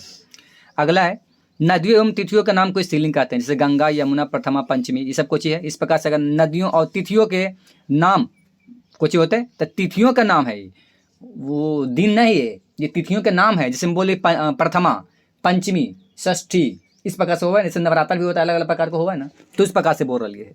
अगर लताओं का नाम दे दे तो स्त्रीलिंग होते हैं, जिसमें कि मालती, अमरबेल, ये सब कुछ ये सब लता है, तो लताओं का नाम भी कुछ हुआ स्त्रीलिंग हो गए। अब लिंग के परिवर्तन, तो पुल्लिंग से स्त्रीलिंग बनाने के लिए कतिपय नियम इस प्रकार है, मतलब किस प्रकार से कि शब्दांत में अगर आ को आ में बदल कर इसको बनावा जा सकले है, स्त्रीलिंग बनवा। जैसे छात्र में हो गए छात्रा, तो छात्र हो गए लड़का, छात्रा हो गए लड़की। पूज्य, पूज्य में हो गए कुछ ये हो गए पुल्लिंग, और पूज्या कुछ हो गए स्त्रीलिंग। सुत और सुता, सुता में हो गए स्त्रीलिंग और सुत हो गए पुल्लिंग। वृद्ध और वृद्धा, तो वृद्धा बोलने का मतलब स्त्रीलिंग है, वृद्ध में तो कुछ है पुल्लिंग है। अनुज और अनुजा, तो अनुज है बोले जो स्त्री मतलब पुल्लिंग है, और अनुजा कुछ है स्त्रीलिंग है। यानी कुछ पुल्लिंग से स्त्रीलिंग बनाने के लिए कुछ जोड़े पड़ा है, आ को आ में बदल कर, आ को आ में बदल कर। जो बोली छात्र, तो छात्र में आइले आ छात्र, अब बना दिल छात्रा, आ हो गए, तो इस प्रकार से बदल रही है। तो शब्दांत में अगर आ को अगर ई में बदल कर, ठीक है, फिर से कुछ ये कोची सबका सब कोची बताया जा रहा है, तो पुल्लिंग के स्त्रीलिंग बदलने का नियम। तो कोची आ को अगर ई में बदल देवे ना तो वो कोची हुई थे स्त्रीलिंग हुई। जिसमें देवी, देव, तो देव से हो गए कोची देवी, तो देव बोल तो आइल है, और ई लगा दिली तो हो गई देवी, तो स्त्रीलिंग हो गई। तो इसी प्रकार से पुत्र, तो पुत्र है तो पुत्र बोले तो आइले, और पुत्री बोल दिले तो ई लग गई में, तो हो गई पुत्री, तो पुत्री हो गई कोई स्त्रीलिंग हो गई। इस प्रकार से दास और दासी, तो दास है जो पुरुष है और दासी को चीज स्त्रीलिंग है। इस प्रकार से ई भी अगर के रूम में लगा रहे ना तो हम का बोला ली, का बोलबे हो रहा, स्त्रीलिंग बोलबे। उसी प्रकार से एक वाव है, अगर आ को ई में बदल कर भी किया जाता है, आ को ई में भी बदल कर किया जाता है, जैसे नाना तो नानी, लड़का तो लड़की, एक आ के जैसे लड़का बोला ली आ, अब कर दिली लड़की तो आ के ई में बदल दिलिए। घोड़ा तो फिर घोड़ी, चाचा चाची, रस्सा रस्सी, बेटा और बेटी। इस प्रकार से शब्दांत आ को इया में बदल कर, यानी बूढ़ा तो बुढ़िया हो गए, चूहा तो चूहिया। इस प्रकार से बेटा तो बिटिया। इस प्रकार से जो होते हैं तो कुछ होते स्त्रीलिंग में होते। और भी है शब्दांत प्रत्यय अक को लगाकर ईका में बदल कर, शब्दांत प्रत्यय अक को लगाकर और ईका में बदल कर, इसमें बालक तो बालिका, ईका ईका, लेखक तो लेखिका, ईका एरोमेले प्रत्यार ले, नायक तो नायिका। तो इस प्रकार से जो होते ना तब भी और का बोलबे, ईका जब कहाँ पे आ गए बोलने पर अगर में ईका आ रहे हैं तो वो कुछ होता है स्त्रीलिंग होता है। जैसे मान के चलिए, जैसे बालिका बालिका ईका आ गए, पाठिका ईका आ गए, गायिका ईका आ गए, लेखिका ईका आ गए, नायिका ईका आ गए। तो इस सब जब आते हैं ना तो कुछ होता है स्त्रीलिंग होते हैं, कुछ होता है उस समय स्त्रीलिंग। इस प्रकार से आनी प्रत्यय लगाकर भी स्त्रीलिंग बनवा, जैसे देवरानी तो आनी, चौधरानी तो आनी, सेठानी तो एरो में आनी आ गए, जिठानी तो एरो में आनी आ गए, और भवानी भवानी आनी एरो में आनी आ गए। तो इस प्रकार से होते तो कुछ होते स्त्रीलिंग बन जाते वो। नी प्रत्यय लगा के भी स्त्रीलिंग बनावल जा है, जिसमें शेर के शेरनी, मोर के मोरनी, जाट की जाटनी, वो शायद पंजाबी में होगा है, ठीक है। उस प्रकार से ऊटनी, सिंहनी, हाथिनी। इस प्रकार से शब्दांत में ई के स्थान पर ईनी लगाकर भी, जिसमें तपस्विनी, स्वामिनी। इस प्रकार से ईन प्रत्यय लगाकर भी से मालिन, धोबिन, सुनारिन, कुम्हारिन। इस प्रकार से भी हुआ है। आइन प्रत्यय लगा के भी हुआ है, जिसमें चौधरी के कोची चौधराइन, ठाकुर के ठाकुराइन, ठीक है, मुंशी के मुंशी आइन। ये इस प्रकार से आइन लगता है। इस प्रकार से वान के बत्ती में लगा के कर देवे, मान के से मत्ती में लगा के कर देवे, जिसमें श्रीमान तो मत्ती, यानी मत्ती लग गई तो कुछ हो गए स्त्रीलिंग हो गए। बुद्धिमान तो मान अले तरम लगा दो मत्ती तो कुछ हो गए स्त्रीलिंग हो गए। अपना स्टॉप कर करके अपना देख भी सकले। शब्दांत यानी ता के स्थान पर त्रि लगा देवे ना तब भी स्त्री में बदल जाते। कर्ता तो कत्री, नेता तो नेत्री, दाता तो दात्री। इस प्रकार से शब्द के रूप में मादा शब्द लगाकर, मादा शब्द यानी एक तरीके से स्त्री को होगा है। खरगोश अगर लिख दे मादा खरगोश तो स्त्रीलिंग हो गए। भालू अगर बोला मादा भालू तो स्त्रीलिंग हो गए। भेड़िया तो मादा भेड़िया तो स्त्रीलिंग हो गए। भिन्न रूप वाले कतिपय शब्द, इसमें कवि तो कवित्री, वीर वीरांगना, दूल्हा तो दुल्हन, राजा तो रानी और बादशाह तो बेगम। तो इस प्रकार से कुछ भिन्न रूप वाले कतिपय शब्द, यानी बिल्कुल ही अलग है, कुछ ये अलग है, वो से चेंज होकर ना बन रहे बिल्कुल अलग बन रही है। नर के नारी, पुरुष के स्त्री, युवक की युवती, ससुर के सास, भाई के भाभी। तो इस तरह का स्त्रीलिंग हो गए। तो स्त्रीलिंग क्लियर हो गए, कहने का मतलब कि लिंग क्लियर हो गए। तो लिंग में जितना अच्छा से बता दिए उतना से कुछ वरा से ज़्यादा आना ही वाला नहीं, उतना क्लियर हुई तो क्लियर हो जाते। और 2 से 3 बार रिपीट करें तो सारा क्लियर हो जाते। अभी तक हम कितना देर बता चुके लिए 58 मिनट 27-28 सेकंड हो चुके, यानी एक तरीके से 1 घंटा लगातार हम बता चुके पूरा हिंदी ग्रामर। उसी बार बोल रहे कि पूरा हम हिंदी ग्रामर बता दो, हम जो बोल रहे वो हम कर भी रह लिए। पिछली बार हम बोल रहे कि पूरा एक बार हिंदी ग्रामर पूरे डिटेल्स में लेकर चल जाओ, बोल लिया न बोल लिया, बोला हल पिछला वाला में। व्याकरण में वचन का अर्थ क्या है? वचन अर्थ है संख्या। वचन का मतलब कुछ है संख्या हुआ है, जिससे किसी विकारी शब्द या संख्या का बोध होता है उसे वचन कहते हैं। वचन कितने प्रकार के होते हैं? एक वचन और बहुवचन। एक वचन में एक ही व्यक्ति के बारे में होवे या एक ही चीज के बारे में बात होवे। बहुवचन में बहुसक है, जिस शब्द में किसी व्यक्ति या वस्तु की संख्या का एक होने का पता चलता है उस समय एक वचन कहते हैं। जैसे लड़का खेल रहा है तो लड़का एक ही वो है, खिलौना टूट गया तो खिलौना एक ही हुआ, या मेरी पुस्तक है तो पुस्तक एक ही वो है। इन वाक्यों में आए लड़का, खिलौना तथा पुस्तक एक वचन है। बहुवचन जिस शब्दों में किसी सब व्यक्ति या वस्तु की संख्या के एक से अधिक होने का पता चलता है उससे बहुवचन कहते हैं। जिसमें लड़के खेल रहे हैं तो लड़के बड़ी मनी है, खिलौने टूट गए बड़ी मनी खिलौना है, पुस्तकें मेरी है बड़ी मनी पुस्तक है। तो ये सब कुछ हो गए बहुवचन हो गए। इन वाक्यों में आए लड़के, खिलौने एवं पुस्तकें शब्द बहुवचन है। बहुवचन बनाने के अभी नियम हुए हैं। अगर आ को ए में बदलकर, जिसमें कमरा का कमरे, लड़का का लड़के, बस्ता का बस्ते, रसगुल्ला का रसगुल्ले, पपीता का पपीते, बेटा का बेटे, ये सब अगर ए लगा दिया जाए ना तो कुछ में हो जाए वो बहुवचन में हो जाए। शब्दांत में अगर आ को ए में बदलकर, जिसमें पुस्तक त आ है और पुस्तकें ए, तो ए आ गया, तो ए बदल लेना, तो ए भी बदला रहता है तो कुछ होता है बहुवचन में। तो बहुवचन उतना ज़्यादा टेंशन नहीं देते, बस खाली हल्का सा लेके चल जाइए। आ के साथ में ए जोड़ देवे तभी कुछ होते बहुवचन हो जाते हैं। ई के अगर में या लगा देवे तो कुछ बहुवचन, इसमें देवी तो ई ले, देवियाँ तो स्त्रीलिंग हो, अथी बहुवचन हो गई। लड़की तो लड़की तो बस खाली एक ही के बारे में बात कर रहे हैं, लेकिन लड़कियाँ तो यहाँ लग गए तो कुछ हो गए बहुवचन हो गए। स्त्रीलिंग शब्द के अंत में आए या को या में बदल कर, जैसे या आवे ना तो या में बदल देवे ना तो कुछ में बदल जीते वो बहुवचन में हो जाते। जिसमें चिड़िया मतलब चिड़िया तो चिड़िया को ही लोग चिड़िया, डिबिया, गुड़िया तो गुड़िया, इस प्रकार से यहाँ हो रहे हैं, यहाँ लग रहे हैं में तो कुछ हो रहे बहुवचन में तब्दील हो रहे बदल रहे हैं। स्त्रीलिंग शब्द के अंत में आए ऊ के साथ में ए लगाकर, जिसमें वर तो वधुएं, वस्तु तो वस्तुएं, बहु तो बहुएं, ई है और ई यानी हस्व और दीर्घ वाला स्वरांत वाले शब्द के साथ यों लगाकर तथा ई के मात्रा को ई में बदल करके आ जाए। जाति तो जातियों, रोटी तो रोटियों, अधिकारी तो अधिकारियों। एक वचन शब्द के साथ में जन, गण, वर्ग, वृंद, मंडल, परिषद आदि लगाकर युवा, युवा वर्ग, भक्त, भक्तजन, गुरु, गुरुजन मतलब जन लगा लिए, सब में कोई लगा लिए, जन लगा लिए, खेती तो खेतीहर, ठीक है, मंत्री तो मंत्री मंडल, ठीक है, तो मंडल लगे लिए न लगे मंडल, तो ये सब मंडल, वृंद, वर्ग, गान, जन, ये सभी लगा के एक वचन से कुछ बदल जाए बहुवचन बदल जाए। ठीक है, वो खत्म हो गया। अब एक कारक, तो कारक का अर्थ होता है करने वाला, क्रिया का निष्पादक करे। जब किसी संज्ञा या सर्वनाम पद का संबंध वाक्य में प्रयुक्त अन्य पदों व क्रिया के साथ में जाना जाता है तो उसे हम कारक कहते हैं। विभक्ति कारक के प्रकट करने के प्रयुक्त किया जाने वाला चिन्ह को विभक्ति कहते हैं। विभक्ति को परसर्ग भी कहते हैं। भेद में अगर बात बोले तो हिंदी में कारक के कितना भेद होते हैं, तो 8 भेद होते हैं, जिसमें कर्ता कारक, क्रिया करने वाले व्याकरण में कर्ता कारक कहते हैं, मतलब क्रिया करने वाले को व्याकरण में कर्ता कारक कहते हैं। कर्ता कारक का चिन्ह ने होता है, यह संज्ञा अथवा सर्वनाम ही होता है तथा क्रिया से उसका संबंध होता है। विभक्ति का प्रयोग सकर्मक क्रिया के साथ ही होता है, वह भी भूतकाल में होता है। जैसे में कोई कुछ बोलेगा पीछे से, राधा ने नृत्य किया, राधा ने नृत्य किया यानी कर्ता ने, ठीक है, नृत्य किया। या श्याम ने पत्र लिखा, वही कर्ता ने। मीना ने गीत गाया, कर्ता ने नहर में। उसने ने पढ़ाई की, होती तो पास हो जाता, तो इस प्रकार से ने आते रहते रहा में। तो अगर इस प्रकार से बोल दे कि राधा ने नृत्य किया, तेरा में कौन कारक के कौन सा विभक्ति हो ले है, तो प्रथमा है पहला, ठीक है, और कोची हो रहे तो कर्ता हो रहे हैं, जो कर्ता ने कर्म को इस प्रकार से तो कर्ता हो रहे हैं।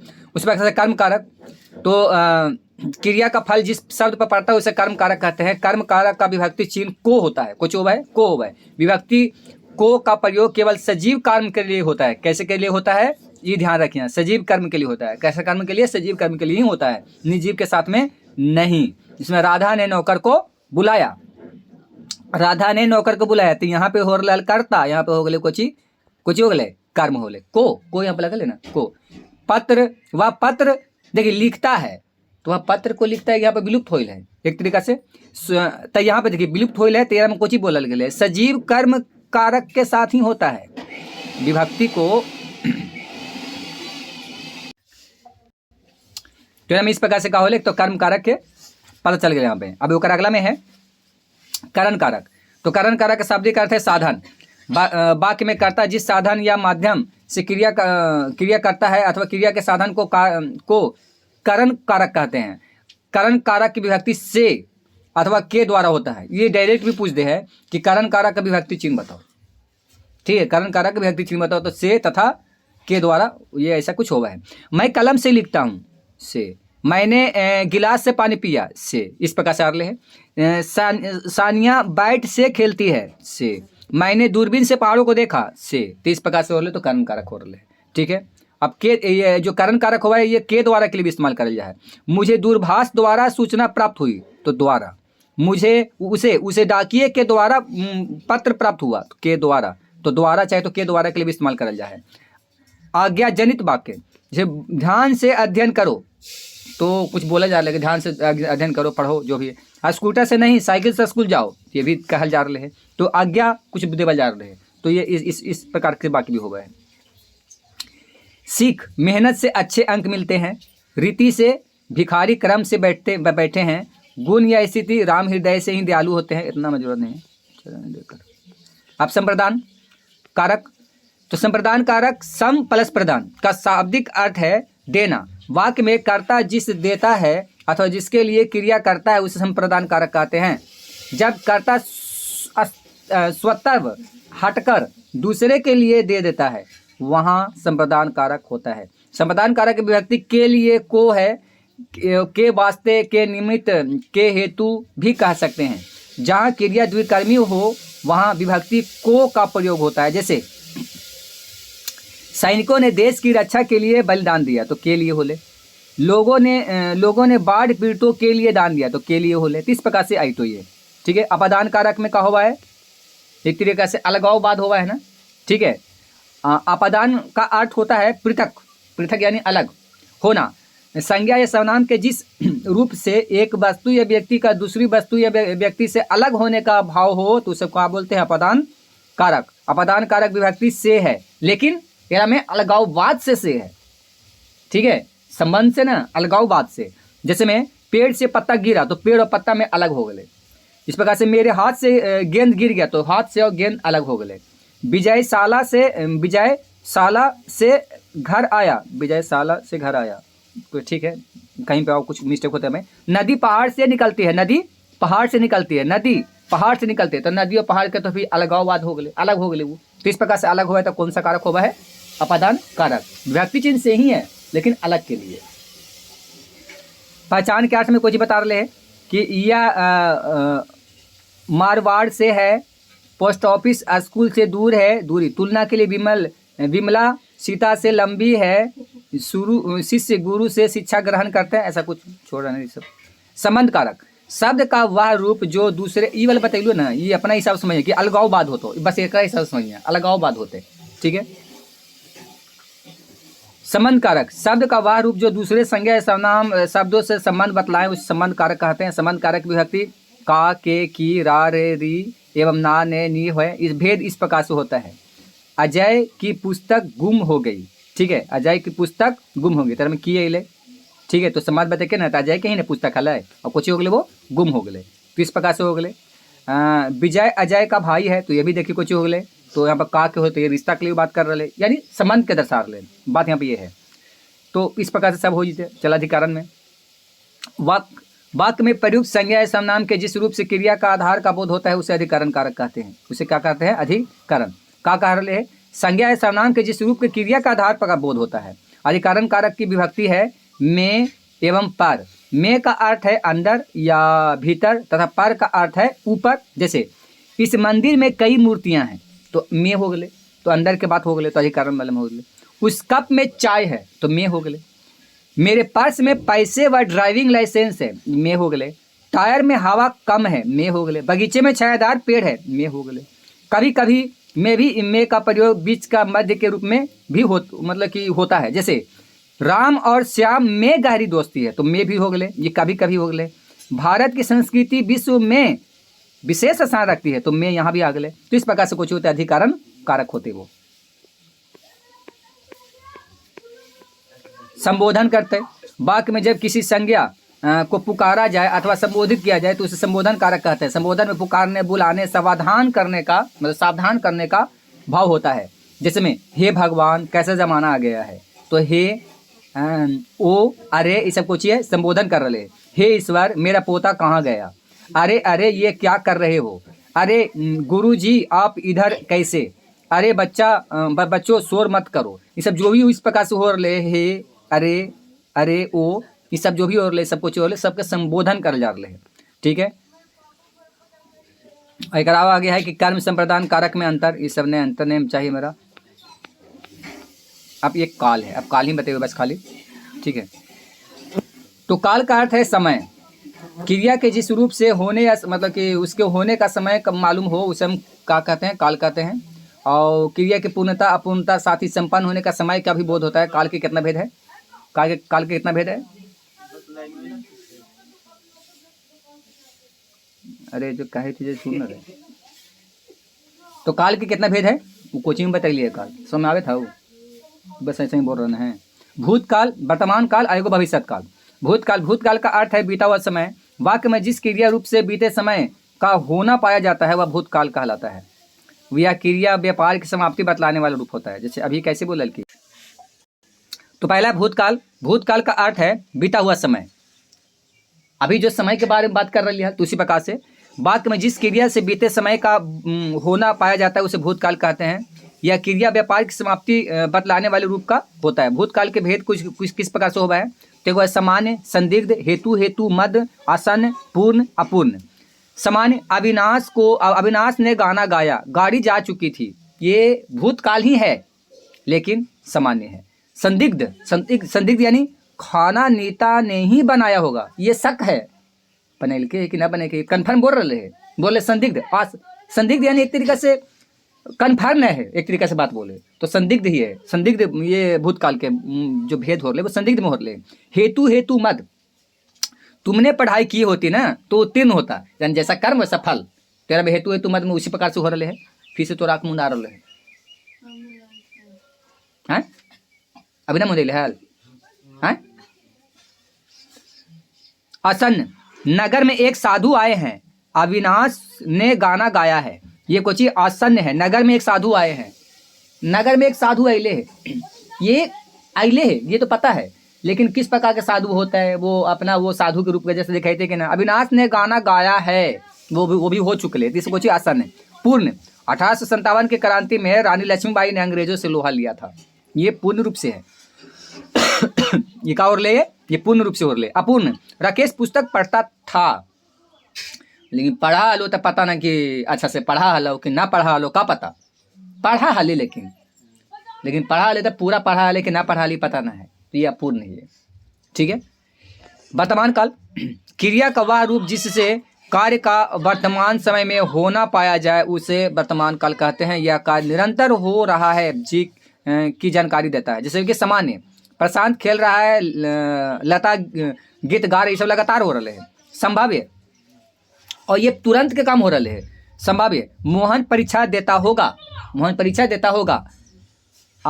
अज्ञार्थ, तुम यह पाठ पढ़ो अब मैं चलूं। तो इस प्रकार से वर्तमान काल में हाल है। भविष्य काल में क्रिया का जिस रूप से यह ज्ञात होता है कि कार्य आने वाले समय में संपन्न होगा, यानी कार्य जो संपन्न होते हैं ना वो आने वाले समय में होते हैं। तो कुछ बोल जा रहे हैं भविष्य, जैसे कि कृष्ण लेख लिखेगी, कृष्णा लेख लिखेगी, ये गलती है कुछ, ठीक है। अंकित पुस्तक पढ़ेगा, लड़के खेलेंगे, औरतें गीत गाएगी, ये सब सही, ये कृष्ण ना होते, ठीक है। अब दूसरा चीज लिख देते हैं।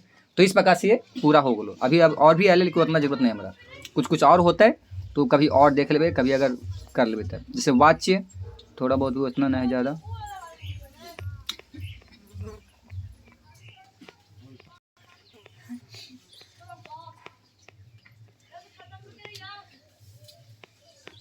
एक संधि बचले है, एक संधि है, 2-3 टॉपिक बता था, अगला बार कर देंगे।